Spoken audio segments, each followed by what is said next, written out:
Hello everyone, welcome back to Nina's Chelsea Corner. Welcome to my channel. If you're new around here, happy transfer deadline day. I actually can't believe it's come around this quickly. It has been a roller coaster. It's been intriguing if you have been a Chelsea fan, and not even just Chelsea. I mean, some of the signings that have happened this summer have just been really extraordinary, and it's why the Premier League is as competitive as it is. All these clubs swinging in, bidding wars, getting swooped in after thinking this player is a player of this club, and then no, the next day they are a player of another. And it has been very entertaining, and it won't stop there, because we know that deadline day is full of its own surprises. We can expect to see some interesting news, and there are already speculation about potential leavings of Chelsea on deadline day. We wasted no time in this transfer window. Todd Boehly was very reactionary with the whole situation following last season. The guy knew that we were overdue refreshment, particularly in our midfield, and it's the area we addressed first. And you can kind of say last as well, because Caicedo dragged on for the whole summer. But we secured him. It's good to see that we basically secured the pursuits that we were in, and our top targets remained priority, and we didn't give up on those. So, I mean, deadline day, January, we saw Enzo Fernandez be sealed, and that was fantastic in its own. And of course, we know that Chelsea like to go out with a bang, like to be in the headlines, and we like to be talked about. That's just us. We have money and we can spend it. And of course, we've attracted a lot of attention because there's been a lot of clubs that have been disappointed or angry with their own owners, be it that they don't have money to spend, or that they do have money to spend, just don't want to spend it.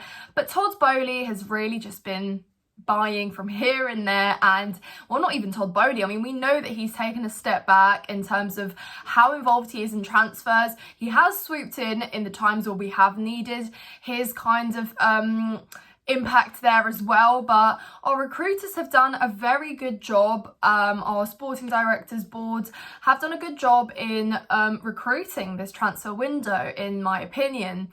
Is it a perfect transfer window is a question I'm going to ask you guys. Of course, we knew that a lot of areas were in need of addressing, and some people might still say we haven't got a world-class goalkeeper that we can be, contending for the title with, or pushing for top four with consistently. And in terms of the level of other top six goalies, perhaps we're not quite there. But of course, Kepa has gone on loan to Real Madrid. Robert Sanchez has come in from Brighton, and he's not the only one to come from Brighton this season. But yeah, of course, business with Brighton has been a tough job for Chelsea this window. But yeah, guys, a lot of things happening, and these transfers, what I love about transfers, guys, is it just adds to how interesting and entertaining the actual Premier League fixtures are, because you've just got that extra little sprinkle of drama there, of that kind of, let's see what the player that you wanted can do for us, and then you can cry about how you didn't sign him, or vice versa. You do get the case of, thank God we didn't sign him, because look what he's done for you. But of course, Chelsea have signed Cole Palmer. It has been announced by the club this morning, a 40 million fee with 5 million add-ons, and he fits the profile of Chelsea players that we are recruiting at the moment. He's young, he's seen as a good attacking threat. Pep has seen him as quite a vital player as well, and I always say, if Pep is impressed with the player, sees him as a potential to get better, grow, and an integral part of the puzzle, then that means he is a good player. So we have Cole Palmer now in our squad. A little bit more depth there up front, a little bit more creativity perhaps. And when you look at the price tag, some people are saying it's a little bit on the pricier side. But what I always say is you're also going in for the potential. We've seen him, score in the big games, in the final, scored, I believe, in the Super Cup, in the, I think, Community Shield as well. And, we've seen that some of his teammates, even the likes of Kyle Walker, have come out and said that, he is a player to watch out for with a lot of potential. So he's got a very good reputation in that case, and I think he would be a great addition to Chelsea. So not quite the name I thought we would sign, but an interesting one, definitely. And I've already seen the tweets that he could be the KDB that we missed out on and gave to City on a silver plate, and perhaps we get to vice versa that and develop Cole Palmer into being a superstar in the Premier League. Who knows? But let me know your thoughts on the Cole Palmer signing in the comments down below. He seems to be excited and wants to join Chelsea. And we have seen that for Pochettino's criteria very much does come down to your attitude, wanting to play for Chelsea, you know, being involved and just showing why you deserve to play and be a first teamer. So yeah, he fits that category, fits the sort of age profile as well. We're looking at a very average kind of player, age of like 20, 21. So yeah, I think it's great to see. And so yeah, that's on an incoming. And we have today seen, well, it's been kind of in speculation for a few days now. He has had clubs come in bidding for him over the transfer window. We know West Ham came in, and it's of course Conor Gallagher. Now, Conor Gallagher has divided opinion across our fan base for the longest time, guys. And he's just that player that sometimes he'll put on an absolutely amazing performance. He'll get hyped up. We'll say, oh my God, yes, keep him. He's going to be an integral player. He wants to be at Chelsea. You know, he's proved that, made it crystal clear. His loyalties lie with Chelsea. Keep him. And then you've got the other side of it. But you know that he's going to go into hiding the next game. He's unreliable. He's not consistent. He will struggle against the bigger teams and the, you know, more difficult teams to play against. He doesn't quite know where he fits in. He's a squad player at best. So you do have those two sides. Now, of course, it's inarguably been the case that Conor Gallagher has been in very good form at the start of this season. And, you know, we've played Liverpool, we've played West Ham, we played Luton, played Wimbledon, and where he has been involved, which has been a lot, he has produced. And you can say that, you know, 3-4 games is consistency, but for me, consistency goes that extra mile of playing against the, no disrespect, more top 6 teams, you know, the kind of our competitors, if you like. And yes, of course, Liverpool is that competitor, but even so, it's about a larger sort of scale or larger time sample, if you like. And for me, Conor needs to meet that in order to be a 100% team starter. And it has been the case of, you know, him filling in for injury, and perhaps when we do have a fully fit midfield, with our new signings, of course, you know, Lavia and stuff making appearances, is he going to have a place? Especially we've got Santos now on loan to Nottingham Forest. Does Conor have a place in Chelsea's squad in the near future?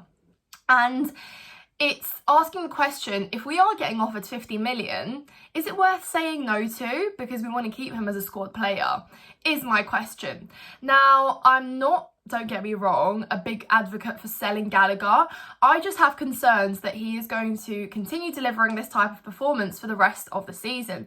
That is where my concern lies. I don't know about you guys, but I'm not fully convinced. But what he has done so far, yes, has been absolutely amazing. He has really, you know, put in a shift, had some great statistics in those games, wore the captain armband as well against Wimbledon, which he looked very proud to do, and it's not just given away lightly. You know, I don't imagine a case where Gallagher wears the armband in his last game for Chelsea and he joins Tottenham on deadline day.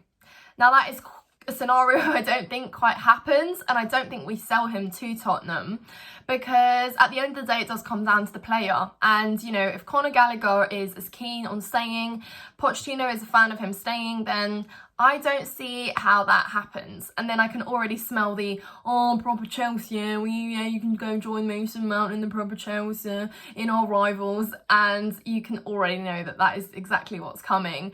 But I just don't think selling him to a rival on deadline day is a very realistic transfer, in my opinion. But I don't know. We will see. We will see. And of course, Callum Hudson-Odoi, another one of our youngsters and Chelsea boys from a very young age, is set to be joining Nottingham Forest. Apparently his medical is happening, and he will be leaving Chelsea permanently, is what it seems. After not having a very successful loan spell in Germany, it seems that he's looking to return to the Premier League and get and find that form of his, where we saw Callum Hudson-Odoi once being a future Chelsea star. But of course, you know, a lot of things like injuries and stuff came in the picture and it wasn't quite the case. But Nottingham Forest, I think, have bigger plans than just, you know, fighting for survival, in my opinion, this season. I think they want to maybe try and claw a little bit further up into the Prem and sit a little bit more comfortably where they're not looked at as the club that's fighting to stay up in the last kind of month of the season. And so I think, you know, these signings that they are making now are going to potentially help them get back in there. And, you know, Hudson-Odoi has had Premier League experience, so you've already got that as an advantage there. And he's going to want to prove himself more than ever. He's going to want to find that form again where he is a regular starter, and I think he's got that chance at Forest. So yeah, I mean, all the more interesting, of course, to see. But I'm just going to be happy for him to be somewhere where he feels comfortable. I am a fan of Hudson-Odoi and I would like to see him, you know, happy again. He was once really good for us and, you know, he is a Chelsea boy. You would want the best for him. But let me know down in the comments below what you guys think. Transfer deadline day is going to be very, very intriguing. So keep your eyes peeled, guys. Let's see what happens. Thank you so much for watching. Subscribe to my channel if you haven't done so already. Leave a comment. I love interacting with you guys, seeing what you have to say, and I will see you in the next one. Thank you, guys.